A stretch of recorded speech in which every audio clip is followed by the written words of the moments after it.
Hörðu, frábært að fá þig Eimsson. Já, takk fyrir. Ekki hérna steinleikur, mikrofónin, jú. Já, ekki, þetta ekki mörgulega. Hvað ertu í munntóbakinu? Já, þetta nú nikotínpúða kallar þetta. Já, mikið það? Já, ég fíkill, sko. Ok, hversu mikill fíkill? Ég það mikill fíkill að ég tek alveg tæpan púða á dag, tæpa dollu á dag. Tæpa dollu á dag? Já. Hvað margir búðar í dollunni? Það ekki svona 20 búðar. Ég veit að ég aldrei talið en þeir eru nokkrir. Já, sérstaklega svona þegar maður eitthvað svona samkvæmi með einhvers konar gleði, þá get ég ekki látið dega sig. Nei. Varst í að reykja áður? Já, ég reykti alveg mikið, sko. Ég gerði þó með hléfum, ég hætti oft, sko, kannski 1 ár, 2 ár. Og ég gat það, sko. Já. Ef ég tók ákvörðun. Ef ég tek ákvörðun, þá get ég alveg hætt öllu, sko. Getur þú staðið við það? Já, ég get staðið við það, sko. Vandinn að koma sér að taka sér ákvörðun. Og svo fann ég að það þýtt var reykjendalegt, sko. Þá fór ég í tyggjóið og mér var svo leiðilt að alltaf sé tyggjan til svona fólk. Og þá laumaði þessum púðum fyrir mig. Já. Og það gengur ágætlega með það svona, en ég mætti gera minna þessu. En hvað gerir þetta, sko? Ég nefnilega hef aldrei dottið inn á nikotínið, en samt ég er mikill kaffemaður og svona. Já. Nikotínið skilst mér að sé svona, það geirir aðeins upp einbeitingu og... Já, eins og einn læknir sagði við mig, þetta gott fyrir heilan, nikotínið. Það senkar Alzheimer hjá þér. Ég veit hvað til í því, en ég nikotínfíkill, sko. Bara segist það svo Færum okkur nikotínunni yfir í aðra hluti.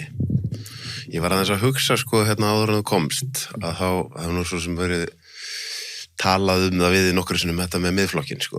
Ég var einhvern veginn að hugsa þó ég sé nú alls ekki hrifin af öllu hjá miðflokknum og mér finnst þeir komnir til dæmis svolítið langt núna í að hömpast á þessari útlendingu umræðu, að þá finnst mér, sko, þú veist til dæmis hann ekki tilviljun að Sigríður Andersen þar. Ég les stöðuna þannig að eina stóra ástæðuna fyrir því að þeir sé að sigla svona mikið upp í fylgi sé að þeir eru með hennan common sense málflutning og þeir eru að tala honni bara það sem venjulegt fólk að hugsa. Og núna nýji leiðtoginn þar í borginni, ég hlusta á viðtal við hann hjá Tóta vin okkar og mér fannst hann gera það mjög vel að tala bara heilbrigðri skynsemi, sko. Bara það að hætta þessa borgarlínu, það að vera með bíl á Ísland á veturna bara svolítið eins og eiga úlpu og bara, bara það sem venjulegt fólk að hugsa, sko. Já, ég náttúrulega búin að þekkja Ara í 40 ár, við vorum náttúrulega saman í háskóla og þekkja mjög lengi, við getum eiginlega kallað okkur vini. Jú, þetta bara, ég held að fylgi miðflokksins hafi bara farið upp að því menn þorða að segja það sem skynsamt, sem nauðsynlegt. Og hafa bara gert það ágætlega, Snorri hefur gert það ágætlega. En svo eru kannski önnur atriði, sko, sem maður finnst, sko, ekki jafn gott, eins og ég hef sagt áður, sko. Þetta samt, sko, í grunninn, sko, gamli framsóknarmenn sem bara klassi í fín föt og ætla að reyna að vinna þéttbýli, sko. En þeir hafa auðvitað gert þetta ágætlega, þeir þorðu þessu. Svo sem ég ekki að segja annað heldur, ég saði sjálfur, sko, 2015 og 16, sko. Nei, ég segja þá, þeir meiri segja, sko, núna að þú saðir í podcasti á mér að þú mundir ef þú væri atvinnurekandi þá myndir þú ráðast laufaða menn í vinnu og nú eru þeir búin að tróma upp með Ara, þannig að þeir verðast vera að gera mjög margt sem maður myndi halda að vera þér að skapi. Ég hef gert það mjög margt og ég hef oft hrósað þeim og ég satt bara gott hjá okkur, sko, en pólitík snýst líka meira, sko.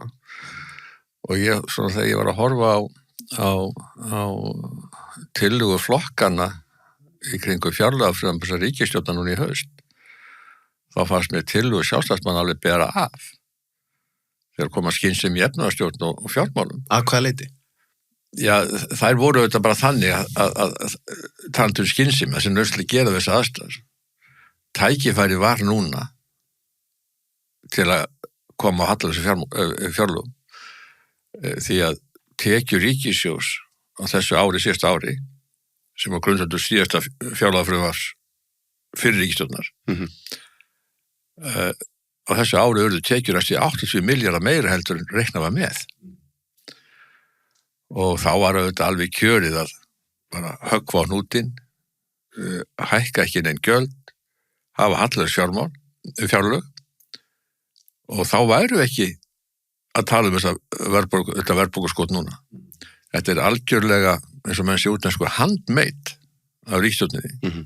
Já, ég ef ég má grípa þennan bolta eins að ég tók viðtal við þær allar fyrir síðustu kosningar, hérna Ingu, Þorgerði, Kristrúnu og kann persónulega vel við þær allar og fann bæði Þorgerður og Kristrún þegar ég var hérna satt inn í þessu stóla að tala við þær, alveg talsverðri skynsemi, en það var samt eitthvað aftan í hausnum á mér sem sagði ég var hræddur að þeir sem er að fara að kjósa þær núna muni komast að því þegar kjörtímabilið er svona hálnað og það er mjög harkalegt að nota þetta orð að það séu of miklir kommunistar eða bara orðum það fáaðra þær eru of mikið ennþá þeirri lína að það megi endalaust auka útgjöld hins opinbera.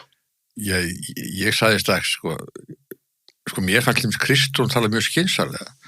Hún hafði vitað ávarpa því að hún vissi fann alveg hvað þjóðin var komin í þessum hælisleindamálum. Hún talaði skynsemi, við þurfum að taka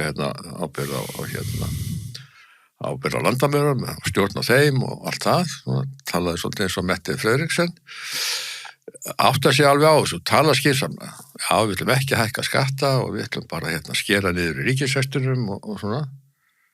Já, þetta er allt skynsamlega, En það er alltaf eitthvað, eins og þú sagðir, bakvið. Í grunni er þetta bara gamla vinstrið mun halda áfram. Þau munu ekkert gera þetta. Þau munu hækka vexti, hækka skatta. Þau munu auka útgjöldin og allt hefur þetta gerst. En það er eitt að tala, skynsemi, en svo þegar kemur á framkvæmd. Og í mínum huga þegar ég horfa á þetta núna, því ég var að vona að þau, það er svona mörgleiti auðveldar fyrir vinstristjórnir að taka svona erfiðar ákvarðanir.